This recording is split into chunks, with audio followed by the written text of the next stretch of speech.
Hi, this is Corey Johnston, and today's lesson is going to take place in the 6th chapter of the second book of Chronicles. We're going to cover the first half of this 42-verse chapter. We're going to take it up to the 21st verse, and the time frame of Chronicles begins. We don't know these from examining Chronicles, but through the King's account, which provides more historical information as to the when. Solomon is 19 years old in the first chapter of Second Chronicles. That's when he's visited in a dream by theophanic manifestation by Yahweh himself, Elohim, who offers him on a golden platter any wish he wants. He asks for wisdom, and this is because he's mindful of the monumental task of ruling such a great people for such a great God, and the monumental task of building the temple. That's so he knows that is his destiny.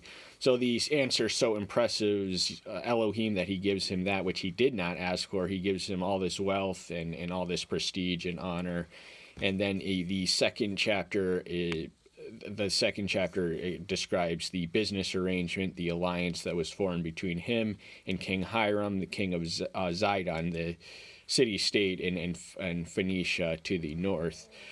And this was an application of his wisdom. He had the commercial transactions to make it all possible, and this took a period of about 4 years, because in First Kings the 6th chapter, we read that it's in the 4th year when it begins the construction of the temple. This is the 3rd and the 4th chapter, and it also takes about 7. We learn of all the dimensions and all the interiors and exteriors and the designs and stuff. It's actually interesting to read these chapters while trying to envision visually in your head what it all looks like. That's one way of looking at it and reading it that I'd like.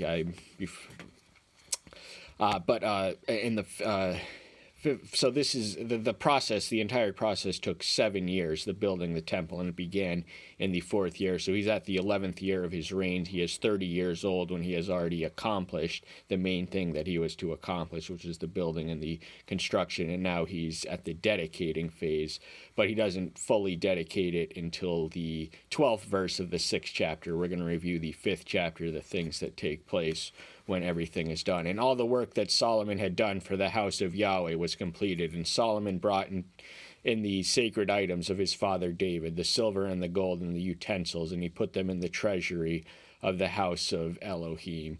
He made sure that the temple was equipped and furnished with the wealth and the gems and the sacred items. There were plenty of them, chief of which was the Ark of the Covenant, which had a rocky history. And it was the covenant, we learn in the 10th verse, that houses and stores and presents the two commandments, the two commandments list that had been given to Moses at Sinai. And it had been captured by the Philistines, and great curses came upon them. And then David recovered it. He had moved it to Jerusalem, but the event in the first chapter of this book takes place in Gilead, 6 miles to the north. This is where the tabernacle was prior to the construction of the temple. And Solomon assembled the elders of Israel and all the heads of the tribes of the chief fathers of the children of Israel in Jerusalem to bring up the Ark of the Covenant of Yahweh from the city of David, which is Zion. So everyone who is anyone in the kingdom, chiefs, people of prominence and positions in the respective tribes, there's 12 of them, he summons them all to bring up the Ark of the Covenant, which was in the city, to Zion, which was the hill which was 2,500 feet in height, and upon which the temple was housed in Jerusalem. Mount Zion was a literal location, and it does have a physical reference point.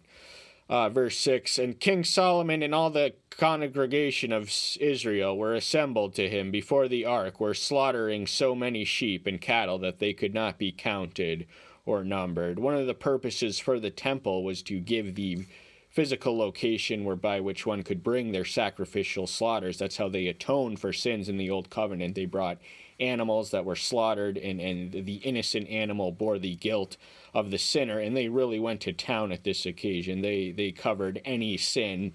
The sins were many, but just in case they missed one, they were killing so many, just systematically, thoroughly, totally, and efficiently, all at once, and it was beyond reckoning and incalculable.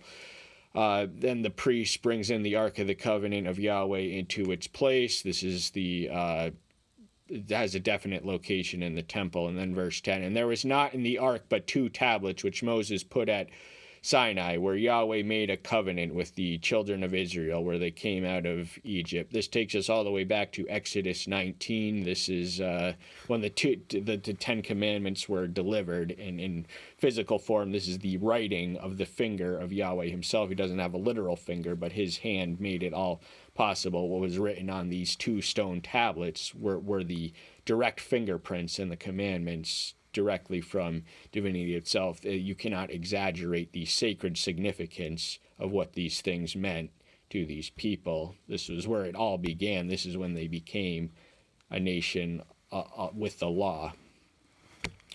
Verse 13, then it came to be as the trumpeters and singers were at once to make one sound to be heard in praising and thanking Yahweh, when they lifted up their voice with the trumpets, with the cymbals, and with instruments of song, and giving praise to Yahweh, for he is good, for his kindness is everlasting, that the house of Yahweh was filled with a cloud.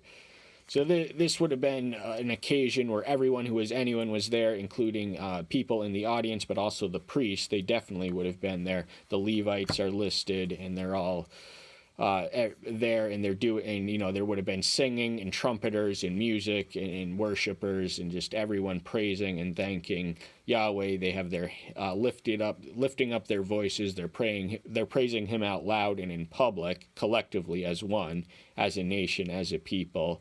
And there's music for the occasion, and they are commenting on and acknowledging and gratefully reflecting on his attribute of omnibenevolence. His kindness is without end. It's everlasting, is what they're saying. And the cloud, now he appears in the cloud. This would have been familiar, and the Exodus generation, he led Israel by a cloud, where his divine presence was palpably present within the cloud, and that is how he had been revealed, and that is how he was housed in the tabernacle. But the cloud is all out, and the cloud is Yahweh himself. And the priests were unable to stand and perform the service because of the cloud, for the esteem of Yahweh filled the house of Elohim. To have a room filled and flooded with the presence and the power of Elohim would have rendered one incapable to move and conduct. And the cloud, we read, is dark. Now, what do we typically read? That God is light, 1 John 1:5, but he's also darkness. He creates the light and the darkness, Isaiah 45:7. So he is both and at once, and he's overwhelming the vicinity of the temple, so much so that the priests are unable to function and unable to move. But Solomon steps in and gives the dedication. There's 2 prayers we're going to read. The first one, and then the second one is the actual dedication, beginning in verse 12. Verse 1, chapter 6, 2 Chronicles. Then Solomon said, Yahweh has said that he would dwell in thick clouds. This is how he has been known. This is how he appeared and condescended in the form beginning in Mount Sinai, and throughout the Exodus generation, he led them as a cloud, which was a source of light for those he led, and a source of darkness for those he did not. Conversely, but the point is that he does not have a fitting home for himself right now. And Solomon says that I have built this thing for you. You are now, your thick cloud is free to dwell eternally here. But I have built you an exalted house and a place for you to dwell in forever. The exaltation was merited because the one who had existed to exalted was exalted beyond measure. He is the transcendent one. So the comparative insignificance and the inadequacy of any earthly temple to properly represent or befit or just in any way compare in the magnificence and transcended of the exalted one who lives there. So the point, this was the presence. This would have been considered the central presence. It would have been a much more physical location to the Jewish people. But in John's 4th chapter, he says that the day will come when people will not be worried about the location of the temple worship. They will worship him in spirit, in truth. But the point is that this temple was designed to live forever. Solomon would have liked for it to last forever, but because the descendants of the nation that he led, when fully apostate, the temple would be razed to the ground in 586 by Nebuchadnezzar, the conquering Babylonian general and king. And the king turned around and blessed all the assembly of Israel, while all the assembly of Israel stood. So there's two audiences. The first thing he says to Yahweh, he says in as many words that I have built this house for you. Welcome, here it is. I am yours. I've did what I was born to do. I've fulfilled my destiny. The promise that was given to David found its performance in Solomon. And everyone in Israel is there, so these words are for the everyone who, the entire nation of Israel could not have been as grand and as physically magnificent as this temple was. They could not house an entire nation of people, so this was a selective population of Israel, but they were very privileged to be there and to hear his words. And he said, Blessed be Yahweh Elohim of Israel, who has filled with his hands what he spoke with his mouth to my father David, saying, Once more, David was the recipient of the promise. He had prayed. He was a man after God's own heart, so he wanted above all else to be the one who could build this temple. One day he's in his palace of cedar, and he just comes to an awareness that Yahweh's presence, he was still living in a tent while he had this magnificent palace. So he prays, and then Nathan tells him this is the Davidic covenant, where he is promised that a son of his will live and build the temple, and also he's promised a dynasty and perpetuity. But the promise that is being fulfilled is the first one, and it's actually more specific when we read the actual quote. From the day that I brought my people out of the land of Egypt, I have chosen no city from any tribe of Israel in which to build a house for my name to be there, nor did I choose any man to be a leader over my people, Israel. So prior to this point in history, when Yahweh was telling, this is a quote of David, this is something that Yahweh told him. We can read of it in 1 Chronicles. It has an identifiable reference. I can't locate it exactly.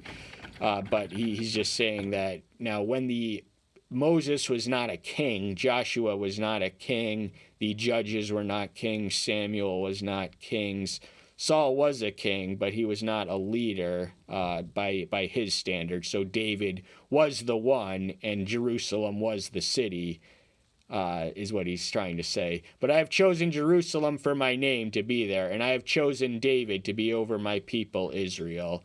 The city of Jerusalem fills the vacancy in Deuteronomy 16:16. They are commanded to gather as one, but where that location was for the three sacred holidays, that's when every Jew throughout the diaspora was to gather and congregate as one to celebrate in unison the three most sacred holidays. But it wasn't until David became king and he drove out the Jebusites, these were the indigenous inhabitants of Jerusalem, and he claimed the city as his own and made it his capital city. But it was chosen by Yahweh. That was to be his center of location. David was to be his central human figure, the leader, the shepherd of his people, and the king and the warrior and the general and everything else that David was. But at the end of the day and in the ultimate and final analysis, David was a man after God's own heart. So that tells us everything we need to know about him. And it was in the heart of my father David to build a house for the name of Yahweh Elohim of Israel. David yearned for this. He desired it. He prayed for it. He prayed to be the one. And this was in his heart, because remember, his heart was after God's own. So he had a passionate yearning and an energy and enthusiasm and just overburdening desire. This man would not sleep until the Ark of the Covenant had a place to rest in Israel at one point. So that just tells him about the way that his heart was wired, but he was refused. So this was a prayer. It was not an unrighteous request, but it was not part of the plan of sovereignty and providence that David would be the one, and the reasons why are indicated in the next verse. But Yahweh said to my father David, because it was in your heart to build a house for my name, you did well, and that it was in your heart. So he's not disparaging his motives or intentions. He knows his heart is in the right place, but his mind is not completely aligned with at this point. But David does, to his credit, accept with grace the prohibition. He did not try to circumvent the commandment. He did gather all the things and do all that he could to prepare, to lay some semblance of a foundation for his son and successor Solomon to build upon what he had done. But he did not do any physical constructing of the house, but it was in his heart. But you do not build the house for your son who comes forth from your loins. He builds the house for my name. So he does say yes to his prayer. He will have a house. It's not about David or Solomon. It's ultimately and only about him. And he commends David for having the right mind and the right attitude of wanting to be the one to build it. But he tells him that this is something I have to say no to. Solomon, his reign will be a reign of peace. He will not have blood on his hands. He will not be a warrior king. And Israel will flourish under his reign and in peace. It's going to be the Pax Israeli, the golden age of Israel, when they would not, there would be peace at their borders, and they would not be engaged in perpetual warfare as was necessary when David. So David was the right king for the right time, but he was not the right one to build the temple. Now Yahweh has established his word which he spoke, and I have been raised up instead of my father David, and sit on the throne of Israel, as Yahweh promised. And I have built the house for the name of Yahweh Elohim of Israel. What Yahweh promised to David is find its performance and its fulfillment in Solomon. So he is the fulfillment of a promise that was made to David. David yearned to not only that Yahweh would have a house to build, but even more specifically to be the one to build it. So he did, in some sense, his prayer was answered in the affirmative. He would get his heart's desire. He would just not live to see it. And that's just some of the, Moses got to look at the promised land, but he was not allowed to step foot in it. He was able to look at it from over the horizon. And Abraham did not have the nation or the people. All he had was the promise. So the promise is something powerful. But Solomon is aware that he has been born to succeed, and as a prince, he would have been groomed to fill his father's shoes one day as the king, although the dynastic succession is not clear, because David did have multiple marriages. He was a polygamist, and one of the sons, Adoniah, the younger brother of Absalom, who himself tried to usurp the throne from his father himself.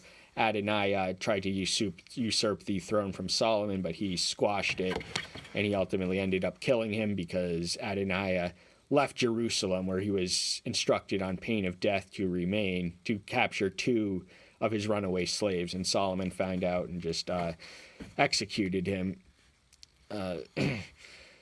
But he has done what he was born to do, and that was to be the one to build the temple, the house for the name. So the name and the presence dwelt in the Hebrew linguistics. There is no, strictly speaking, separation between the name and the person in reference to Yahweh, the sacred name. And there I have placed the ark, in which is the covenant of Yahweh, which he made with the children of Israel. Ark of the Covenant is another way of putting it, a simpler way of saying it. But the ark, as we read in the 10th verse of the preceding chapter, exclusively housed, the only thing that they presented, the only thing they adorned and displayed, were the 2 stone tablets upon which was written the 10 Commandments, as had been given by Yahweh to Moses. This was their central law. This was the law boiled down to its basics. Essentially, it is the most significant component of the moral law. And he stood before the altar of Yahweh in front of all the assembly of Yahweh and spread out his hands. Now, we like to picture prayer. We are accustomed to closed hands and together, but the ancient Jews, in fact, were in the more customary in the practice of raising their hands to the high heavens. So this would have been the physical posture with which they would have been doing that in this screen. They were not, like us. And there are many ways to pray. A lot of the Jews, they rock back and forth when they mutter and pray over, and the Hindus do this. I can't really see my arms. and Muslims bow down repetitively of notions. So this is not the only way to pray in the world.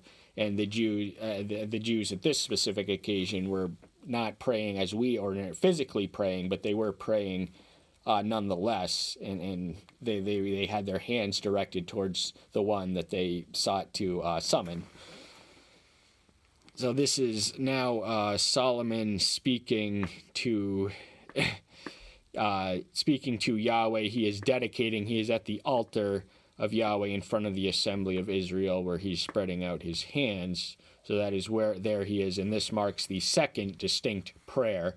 We're going to take it as far as the 21st chapter, but it really concludes in the 42nd verse all the way to the end. It forms the basis of the chapter itself, and it's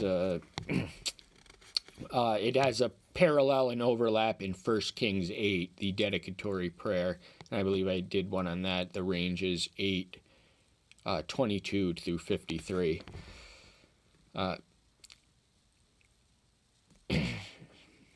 For Solomon had made a bronze platform 5 amna long and 5 amna broad and 3 amna high, and had put in the midst of the court.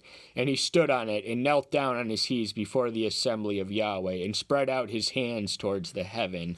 Again, he's spreading out his hands towards the heaven, so he is not going like this. He is doing this. This is this physical posture of prayer, of what he's doing, and he has this platform, the physical dimensions of which are not exactly translatable into the metric system or the American system of measurement, but he is in the middle of the court. He's the center, and this would have been something a priest ordinarily would have done, but Solomon was chosen for this occasion. It was entirely appropriate that he, as the king of the covenant nation, perform a priestly role. So David had a priestly role and function. In fact, the entire book of 1 Chronicles outlines much of his contributions to the what would become the temple worship. It was the tabernacle in his day, but he had an active interest in all this stuff, and so too did Solomon, though not explicitly described as a man after God's own heart. In his early years, he was. And said, Yahweh Elohim of Israel, there is no Elohim in the heaven or on earth like you, guarding the covenant and kindness with your servants who walk before you in all their heart. He's incomparably unique. There is literally nothing or no one like him, whether in the heavens or on the earth. And this is one of the proofs and the witnesses that he bears of this fact, is just the keeping of the covenant, and Israel was flourishing and functioning as it was designed to do at this time, because they had godly kings in David and then Solomon, and it literally never got better for the covenant nation. They were in the apex of their affluence because they were so not apostate at this moment in time. And the king, the religiosity of the king was in a lot of ways more important than the religiosity of the priests, because the kings could hire priests. That's what Jeroboam did. He hired priests who were not of Levite stock, and the Levites kind of gravitated towards Judah, which is where 2 Chronicles and 1 Chronicles, 2 Chronicles exclusively pertains to. Who has guarded what you promised your servant David, my father. Indeed, you have both spoken with your mouth and have filled it with your hand, as it is this day. The fact that he is able to stand there and having announced that he has completed the temple, the thing he was born to do, is proof of the promise and its fulfillment. What was promised to David found its performance and its fulfillment in Solomon, but God is the one who made it all possible. But he just the fact... Now, the promises of God are true even if they have not yet to be fulfilled. So Abraham had the promise, but he didn't have a nation of great people, and he died without seeing the promise, but he still had the promise, and he clung to it in faith, and he is rewarded in heaven for that faith. But acknowledging the fulfillment of the promise once it comes is necessary and appropriate and befitting of being so visited. And now, Yahweh Elohim of Israel, keep what you have promised your servant David, my father, saying, there is not to cease a man of yours before me, sitting on the throne of Israel, only if your sons keep their way, to walk in my Torah as you have walked before me. David survives as the model monarch, the standard monarch, the most righteous one, and even though he did have his inglorious descent into sin, he was still always a man after, he repented to his credit. The 51st Psalm is amongst the most beautiful, most poignant expressions of repentance and brokenness in all the scriptures. But the point is that he was, even for all his faults and failings, he was a lot better, a higher caliber than any other king that came after him. And so they had the covenant. It was a two-way street. They could lose it all. They could squander it through their waywardness and disobedience. But the wheels were in motion in covenantal prosperity. But the prosperity ultimately, Solomon pursued prosperity vigorously as he got older in age, and this provoked him to conscript Israelites into labor, which ultimately shattered the kingdom, gave them the pretext for their rebellion. And now, O Yahweh Elohim of Israel, let your word come true, which you have spoken to your servant David. So there is promises that have been fulfilled, and there are promises which remain to be fulfilled. He's acknowledging the latter and asking for the former. So the other things that he had promised through David, he's praying, but he says thank you before he says please. And so a lot of people have the wrong approach to prayer. They come in with a list of requests. But if you were a father and your child only approached you to ask for things and to never thank you for all that he has done, all that he has yet to do, all that he is, how would you feel? So we have to have the same approach. For is it true Elohim dwells with men on the earth? See that the heavens and the heavens of the heavens are unable to contain you. How much less this house which I have built? This has a parallel in 1 Kings 8:27. And also he says something similar in his letter to Hiram in the 6th verse of the 2nd chapter. He's just expressing the inadequacy of the parameters, the physical parameters of this wall, this physical structure to contain in any way, shape, form, or fashion the magnificence, the omnipresence, the vast extent of Elohim. The idea that he can be contained in four walls is blasphemous.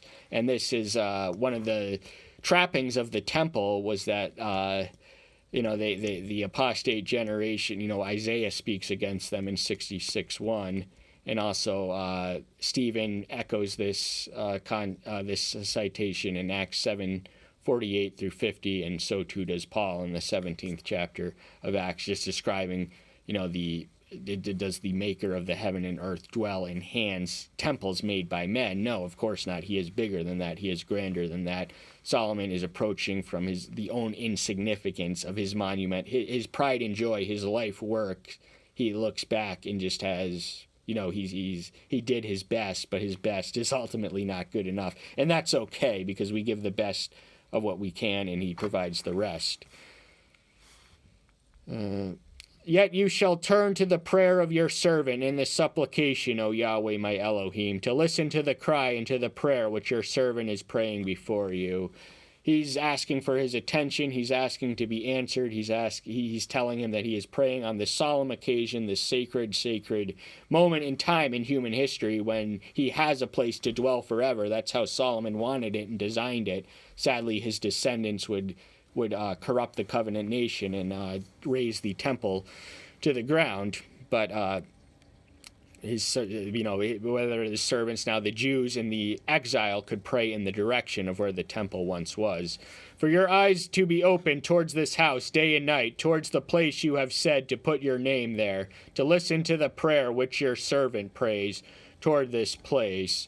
So he wants his attention to be focused. He wants his eye to be on the activity which is conducted in the temple. He has built it for his name and for his glory and his honor, and not his own and not his dynasties, but he just wants him to be there eternally alive, living there, looking there, and just not anyone who prays towards this place. So whether you are in Babylon, as the nation of Judah was, they could look towards where the temple once was and pray there and be blessed. So this answer was fulfilled. 21st and final verse. And you shall give heed to the supplication of your servant and of your people Israel when they pray towards this place, and hear from your dwelling place in the heavens, and shall hear and forgive. So his ultimate dwelling place is in the heavens. This is his earthly dwelling place, but he who created the heaven and earth cannot be fit, cannot be contained, cannot be boxed in by 4 physical walls.